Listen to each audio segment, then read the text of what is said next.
बिस्मिल्लाहिर्रहमानिर्रहीम। ګران دوستانو، یو ځل بیا د لږ ځنډ وروسته تاسو ته ښه راغلاست وایم. په دې هیله چې ټول به روغ او جوړ یاستی. دوستانو، نننۍ ویډیو زموږ یو ځل بیا د اردو ژبې زده کړې باره کې ده. دغه ویډیو کې تاسو ته ما یوه کیسه راوړې ده، هغه هم پښتو باندې ما تاسو ته لیکلې ده او هم په اردو باندې.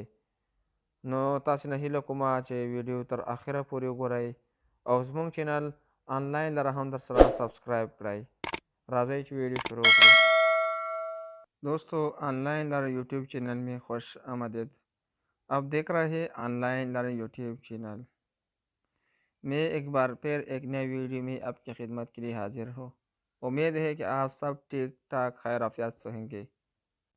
दोस्तों, आज हमारा टॉपिक है रेलगाड़ी में सफ़र।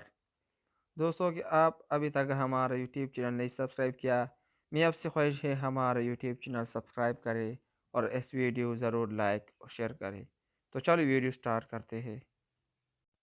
دوستانو، لومړی پاراګراف چې دا په پښتو باندې ما لیکلی او دوهم پاراګراف چې لاندې همداسې په اردو باندې ترجمه شوی. نو لومړی به زه پښتو باندې تاسو ته ووایم، بیا به اردو باندې درته ووایم. هغې نه وروسته به یو جمله یا یو کرښه پښتو باندې وایم او په اردو به تاسو ته ترجمه کوم. ښه، په اورګاډي کې سفر، ریل ګاډي مې سفر. نن نه 30 کاله مخکې زه خپلې کورنۍ سره کوټې نه پېښور ته روان وم. موږ سفر لپاره اورګاډی وټاکه، ځکه چې د اورګاډي سفر ډېر سوکه او خوندور وي. زه هغه وخت کې ماشوم وم چې کله اورګاډی روان شو نو زما خوشحالي د کتو وړ وه. ترجمه: आज से 30 साल पहले मैं क्वेटा से पेशावर अपने ख़ानदान के हमरा आ रहा था। हमने सफ़र के लिए रेलगाड़ी का इंतखाब किया, क्योंकि रेलगाड़ी का सफ़र बहुत आराम और मज़ेदार होता है। मैं इस वक्त बच्चा था जब रेलगाड़ी रवान हुई तो मेरी खुशी देखने के काबिल थे. नन्ना देश काला मख के आज से 30 साल पहले زه خپلې کورنۍ سره کوټې نه پېښور ته روان وم. मैं क्वेटा से पेशावर अपने ख़ानदान के हमरा आ रहा था. موږ سفر لپاره اورګاډی وټاکلو. हमने सफ़र के लिए रेलगाड़ी का इंतखाब किया, ځکه چې د اورګاډي سفر ډېر سوکه او خوندور وي. क्योंकि रेलगाड़ी का सफ़र बहुत आराम और मज़ेदार होता है. زه هغه وخت کې ماشوم وم. मैं इस वक्त बच्चा था چې کله اورګاډی روان شو. जब रेलगाड़ी روان हुई نو زما خوشحالي د کتو وړ وه. जब रेलगाड़ी روان हुई तो मेरी खुशी देखने के काबिल थे. نو زما خوشحالي د کتو وړ وه.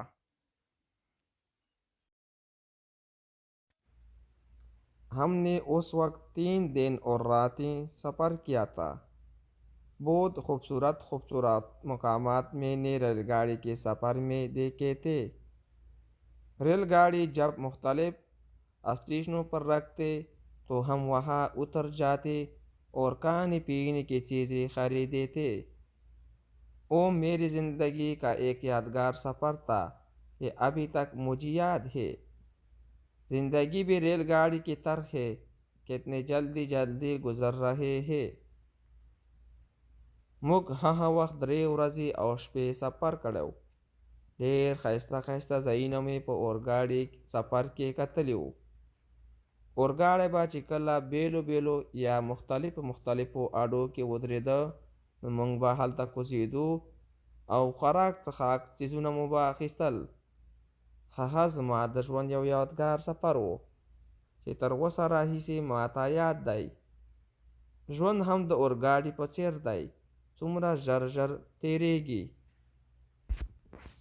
हमने उस वक्त مونږ هغه وخت 3 दिन और रातें दृश्य पे और रजे सफ़र किया था सफ़र करो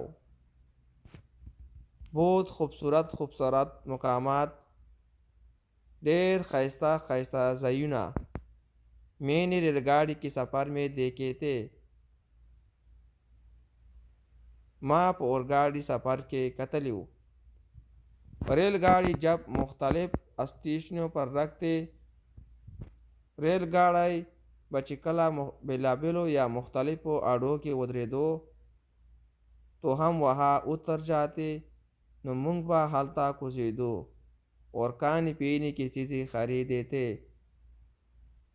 और खुराक सखाक चीज़ों में वो अखिसल वो मेरी ज़िंदगी का एक यादगार सफ़र था ज़मा दजवन या यादगार सफ़र हो कि अभी तक मुझे याद है कि तरवसा माता याद दई ज़िंदगी भी रेलगाड़ी की तरह है जवन या ज़िंदगी द और गाड़ी पर चेर दाई कितने जल्दी जल्दी गुजर रहे हैं कि तुमरा जर जर तेरेगी